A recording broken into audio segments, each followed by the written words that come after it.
Hello there, everybody. This is Mel Allen.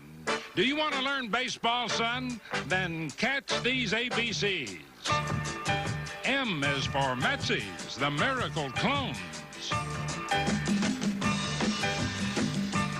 P is for Phillies and putouts at home. F for Fernando with his fadeaway pitch.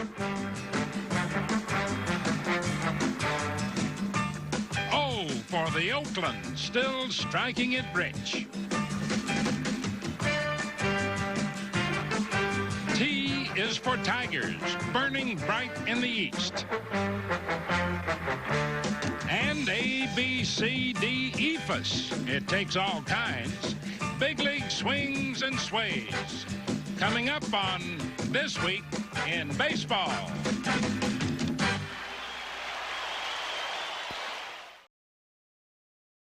National League pinups. The L.A. Dodgers, a pretty fair ball club, and Whitey Herzog's St. Louis Cardinals squared off in St. Louis with Darrell Porter back behind the plate and armed. Porter quickly showed why he'd been missed along the mighty Mississippi.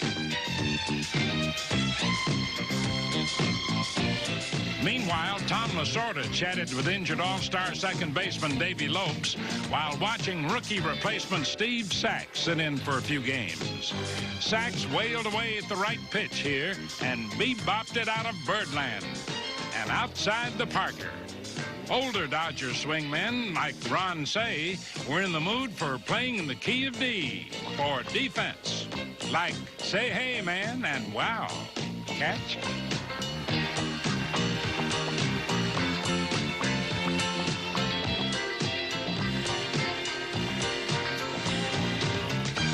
Of course, Steve Garvey, now playing on beyond 900 straight games, prefers to play it straight.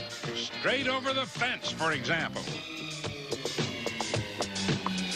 This homer was good enough for Jerry Royce, who pitched a choice game against the Cardinals, blanking them to win game number 7. And that gave L.A. 13 shutouts this season, tops in the majors. The Dodgers took 2 out of 3, and Darrell Thomas removed all doubt in their other victory, a 3-2 squeaker.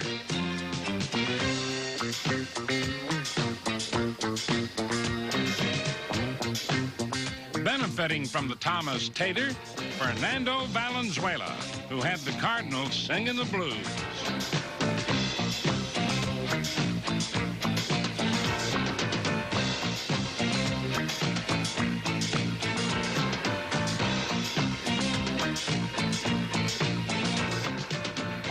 Strikeouts for El Toro, who finally won his 10th game, his first since June 1st. Still, since baseball came back, it's the Atlanta Braves who've been setting the Western pace. A double dose of Bob Horner power was administered against Montreal in a doubleheader. 6 for 9, 2 homers, 5 RBIs. But really capturing the imagination of Atlanta fans, rookie Brett Butler. And frankly, my dear, he should have them feigning the aisles if he keeps hitting like this. Now, he's not Rhett Butler, he's Brett Butler. But given a chance to run, he could write the next draft of Gone with the Wind. At any rate, Clark Gable never made plays like this, especially on a baseball diamond.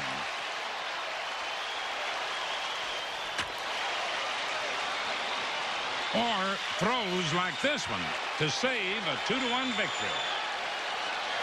But reliever Rick Camp has been the biggest hero in Atlanta's reconstruction. Though his string of consecutive scoreless innings was finally snapped to 25, Camp had 13 saves altogether, giving the Braves a first-place campground in the West. In the East, the Philadelphia Phillies re-entered the pennant picture. Last year's world champions and this year's first-half winners managed to keep their motivation high despite losing manager Dallas Green, who was suspended indefinitely for bumping an umpire. We're in the playoffs already. I don't have to win another game. But the Phillies have a great amount of pride in themselves. We want to prove 1980 wasn't a fluke. We want to prove that we are one of the best teams in baseball. The only way you can do that is to win. Ever since last year's playoff series, the Houston Astros have won nothing from Philadelphia. Gary Matthews and his .300 bat is the only major personnel change for the Phillies since then. But this year, everything seems to have changed between the two clubs. Unlike the seesaw battles of the championship series, Houston-Philadelphia confrontations have been one-sided affairs, with the Phillies winning 6 of 6, including a recent 3-game sweep at the Vet. While Houston tries to knock Philly off its high horse, staunch defenders such as Manny Trillo say, nothing doing.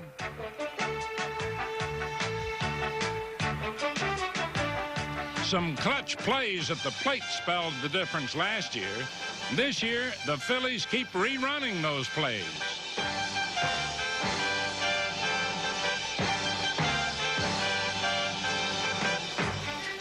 Keith Moreland, Philadelphia's future behind the plate, made himself feel very present with 2 homers to help beat the Astros in one game.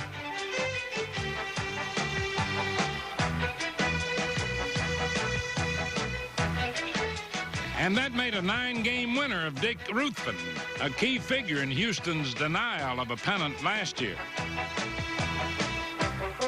And from the astrological point of view, or anyone else's, Mike Schmidt just can't be charted. Man, he keeps blasting away. 21 homers, 61 RBIs, leading the majors. And this one's a grand slam. Tug McGraw is once again pulling down the final curtain. McGraw helped Steve Carlton earn his 10th win as they shut out the Astros to complete the sweep, while improving Philly prospects of winning both ends of the split season. Meanwhile, the New York Mets are out to win their end of the bargain, and they ain't just toddling around. They're getting a real feel for things.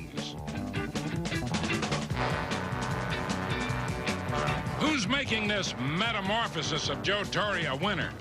Well, some are familiar veterans, like shortstop Frank Taveras.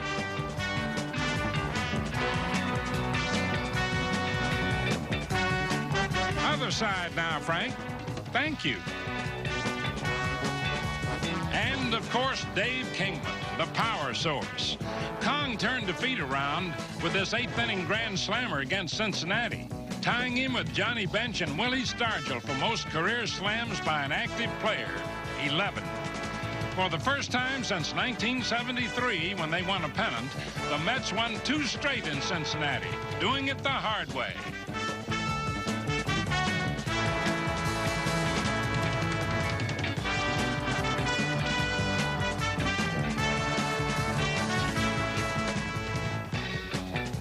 Red-hot Neil Allen saved both victories. In 7 appearances, Allen was untouchable, saving 5 and winning the other 2. That also meant he had taken a hand in 16 of the Mets' first 25 wins. In both games, the Reds appeared headed for victory. Tom Seaver, well-versed in past Mets mischief, saw this bad 9th-inning streak work in his favor.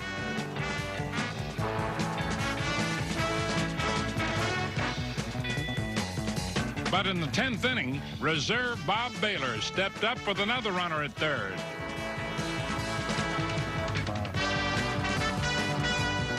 Again, a play at the plate, but this time he is safe. Leading 3-2, Neil Allen faced slugging George Foster with 2 down. Now watch Bob Baylor. How about that? Victory the hard way, folks. But it's been working pretty well for the somewhat amazing New York Mets. Now, time for this week's Volkswagen quiz, brought to you by the 1981 models. Volkswagen does it again. Veteran reliever Mike Marshall joined his 9th big league team recently, the New York Mets, and this week won his first ball game in more than a year.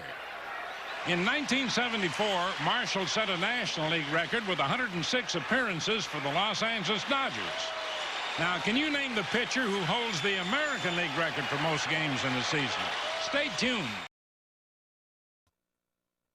American League East, second season realignment. Pennant fever strikes the Motor City. The Detroit Tigers, with Sparky Anderson directing traffic, have put the pedal to the metal. Steve Kemp keeps the Tigers purring along, also gets some good long-distance mileage on occasion, while other Bengals keep refueling an offense of interchangeable parts.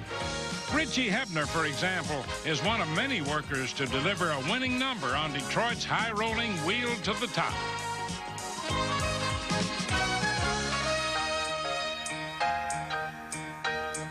But the real difference is pitching. Senor Smoke, Aurelio Lopez, changed brands from bullpen to starting core and proved he could still blow them out. And Kevin Soche, the possessed one, continues to lead the league's hottest bullpen with 12 saves and an ERA around 1 run per 9. Now that's sublime. And helping to secure Detroit's rapidly improved mound work, the steadiest and readiest defensive patrol in the league. Citizen banded and sure-handed.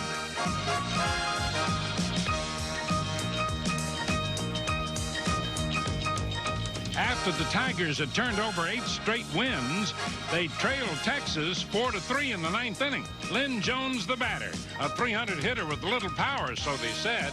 But there it is, deep to left field, and that ball is going, and is gone. Jones' second homer of the year, and it ties the score.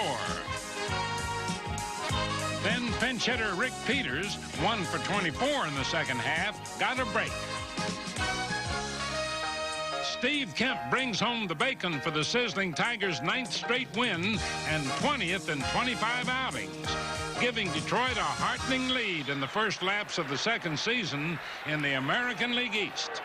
In the American League West, the hot hand moved to the Oakland A's, winner of 5 straight, thanks to the wages of Billy Ball.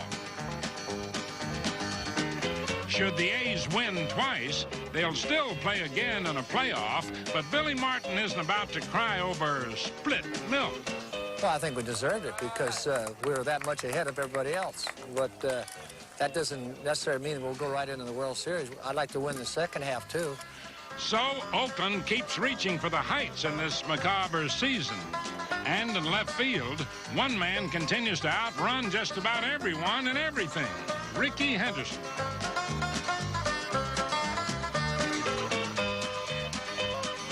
Also still on target, the long baller Tony Armas, who's hitting close to 400 with men in scoring position. Armas raised his homer total to 17 and grabbed the RBI lead with 53. One glaring weakness in Oakland's Kitty Core pitching staff had been the bullpen, but Bob Ochinko helped it come out of the shade. Ochinko was A-OK, leading the league in ERA. And leading the league in complete games is Rick Langford, who keeps the bullpen in the bullpen. Langford shut out the Orioles for his 13th complete game of the season and 41st in his last 48 starts. Other starters like Matt Keogh with an 8-3 record keep making Oakland's pitching statistics the classiest in the majors. Yes, sir. Seems like the A's intend to graduate with honors in the American League West, whether first semester or second semester.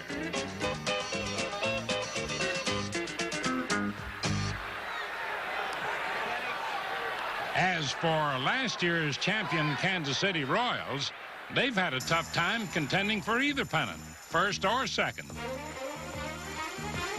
Manager Jim Fry, who must have wanted to chew out his guys more than once this year, met up with the New York Yankee Ball Club, which the Royals had swept away in the championship series less than a year ago. Both clubs had struggled of late, but the Royals got the early jump in the opener of a 3-game series in New York. Yankee killer Larry Gura continued his hypnotic spell over New York's sleeping bats with a 3-hit shutout for his 7th victory of the season. But after that, playing the defending champion Royals seemed like silly kid stuff for the Yankees. KC made more than its share of misappropriations.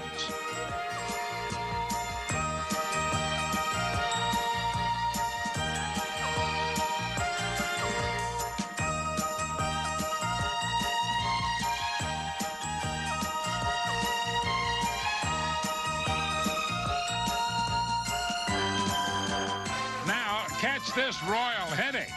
Willie Wilson takes it on the bean. And Larry Milburn takes advantage. Milburn's first homer. Compliments of Kansas City. Given 5 runs, Rick Royschel pitched 6 trim shutout innings for his first win in pinstripes. And given 8 runs the next day, Ron Guidry pitched 7 shutout innings for his 8th victory. In 3 second season starts, Guidry hasn't allowed a run. But overall, the early second season had been a whitewash for both New York and Kansas City. Now back to this week's Volkswagen quiz. Mike Marshall in 1979 established an American League record when he pitched in 90 games for the Minnesota Twins. That's, of course, the same Mike Marshall who set the National League record 5 years earlier with the Dodgers. A rare instance where one player holds the same record in both leagues. Next week, Volkswagen will ask you again. Weekdays, FS1 is live with the greatest voices in sports. Nick Wright. This is unbelievable. Skip and Shan. Looking sharp today. Colin Coward. Cannot wait. Whitlock and Wiley. No pain, no gain. The shows you love are back. Live. Weekdays starting at 9 a.m. Eastern on FS1. What is that? Mine. Why? It's just that it's... Lavender? Yes, it is. It's for men. But I like the smell of it.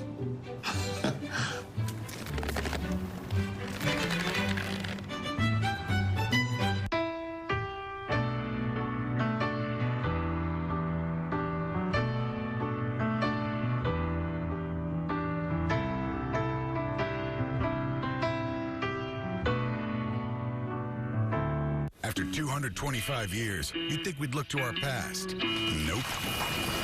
We're looking to our future, where we're innovating every day to raise Jim Beam for 225 years to come. Social distancing doesn't have to make us distant, right? After all, cars were invented to bring us closer together. So CarMax is doing everything we can to keep you going. And that's the way it should be.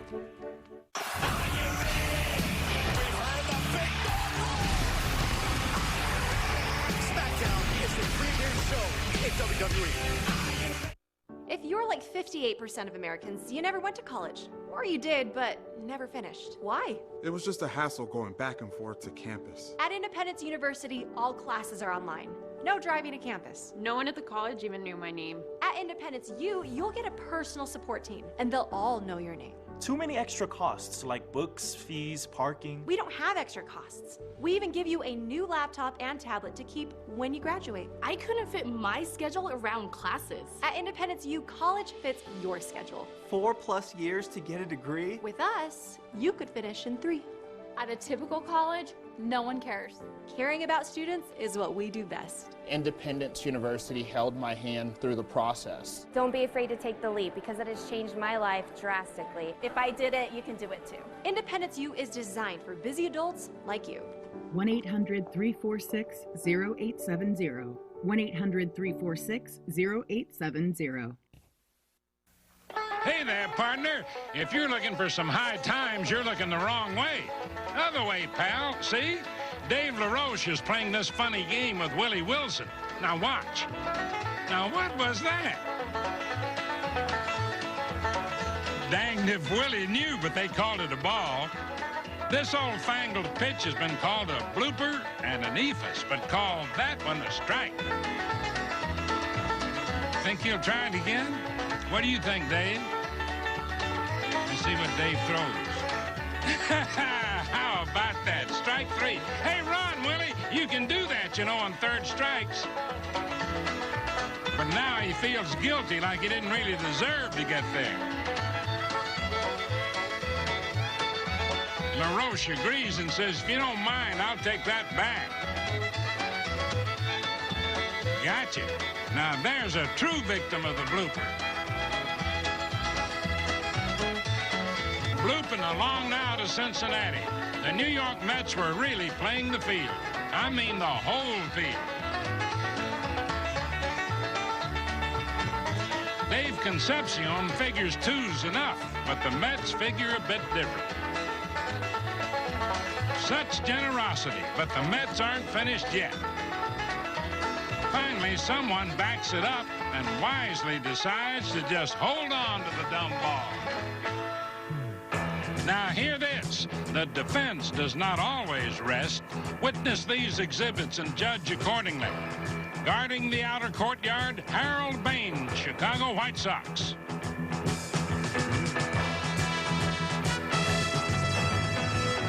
Ricky Henderson, Oakland.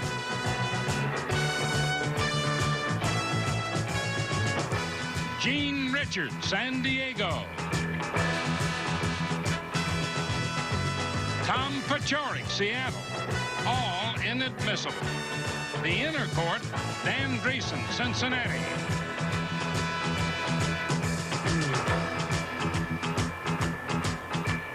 Manny Trillo, Philadelphia.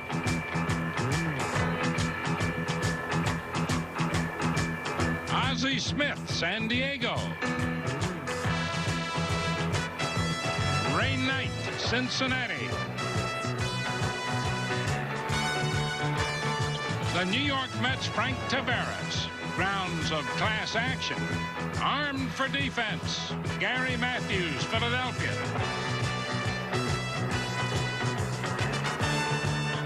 Mickey Rivers, Texas.